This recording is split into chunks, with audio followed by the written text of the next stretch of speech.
Before we dive into the specifics of ocular infections, let's set the stage by understanding the eye's anatomy. Dr. Smith, could you explain how the eye structure influences both infection risk and treatment strategies? Certainly.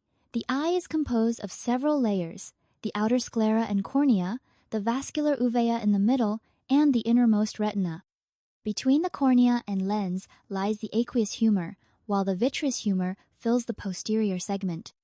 These compartments are separated by barriers such as the blood-eye barrier, which, much like the blood-brain barrier, restricts drug penetration and pathogen entry. That's fascinating.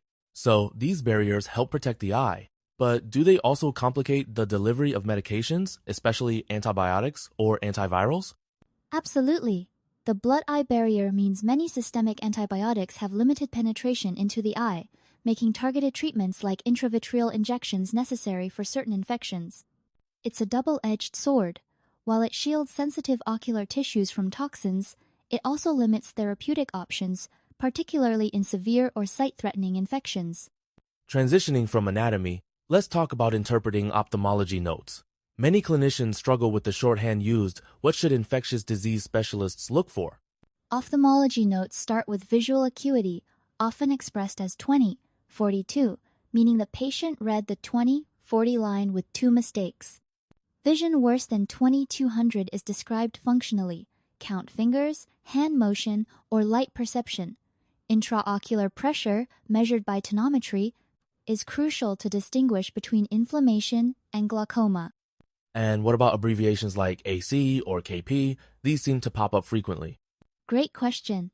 AC stands for anterior chamber-thy fluid-filled space between cornea and iris, while KP refers to keratic precipitates, which are white blood cell clusters on the cornea.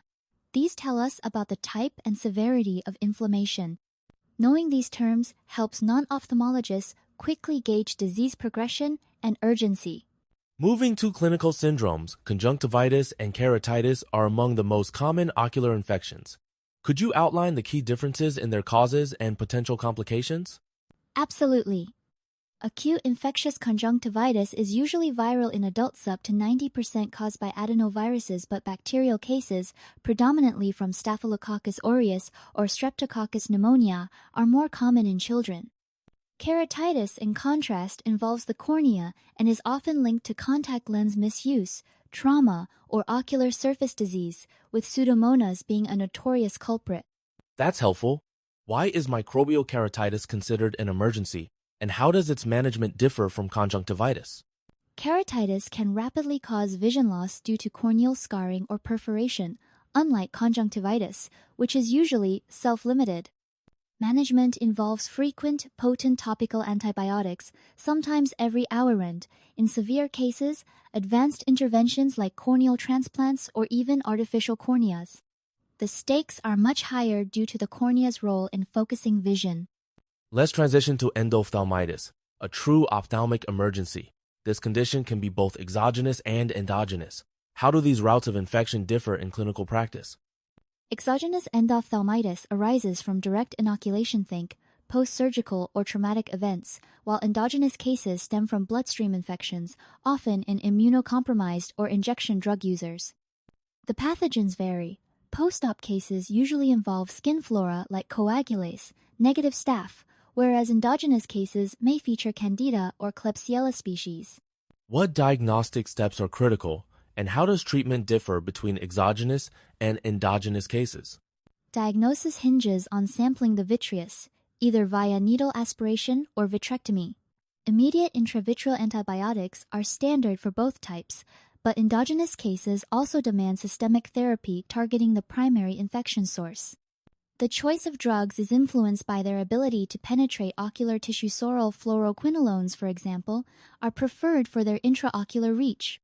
Now, uveitis and retinitis often bring infectious disease and ophthalmology together.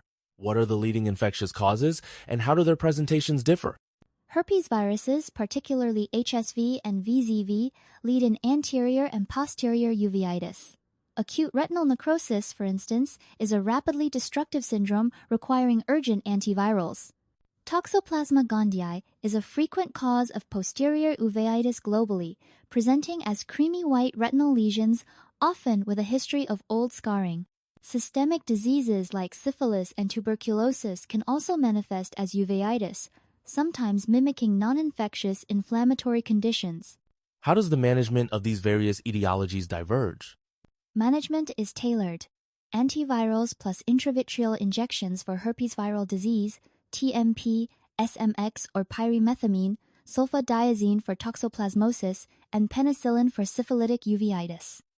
Importantly, corticosteroids are often adjunctive, but must be balanced to avoid exacerbating infection, much like fire extinguishers that can douse inflammation, but if used alone, let the infection smolder. Let's focus on systemic infections with ocular manifestations. How do conditions like candidemia or tuberculosis end up causing eye disease, and what's the clinical significance? Systemic pathogens can seed the eye, especially the vascular choroid, leading to conditions like endogenous endophthalmitis or chorioretinitis. For example, candidemia causes ocular involvement in about 10% of cases, often without symptoms. Tuberculosis may present as choroiditis or recurrent uveitis, but diagnosis is tricky. Ocular samples rarely yield organisms, so we rely on clinical suspicion and systemic evidence. What are the implications for screening and multidisciplinary care? Routine eye exams are recommended in all candidemia patients according to infectious disease guidelines, though ophthalmology societies may differ for asymptomatic cases.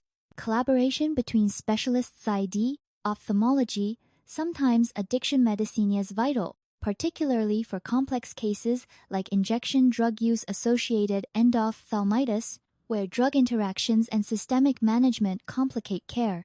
As we wrap up, what recent advances or ongoing challenges stand out in the management of ocular infections? Rapid molecular diagnostics, like PCR of ocular fluids, are transforming our ability to pinpoint pathogens, quickly crucial for sight-threatening infections. However, antimicrobial resistance, limited ocular drug penetration, and the balancing act of immunosuppression versus infection control remain pressing hurdles.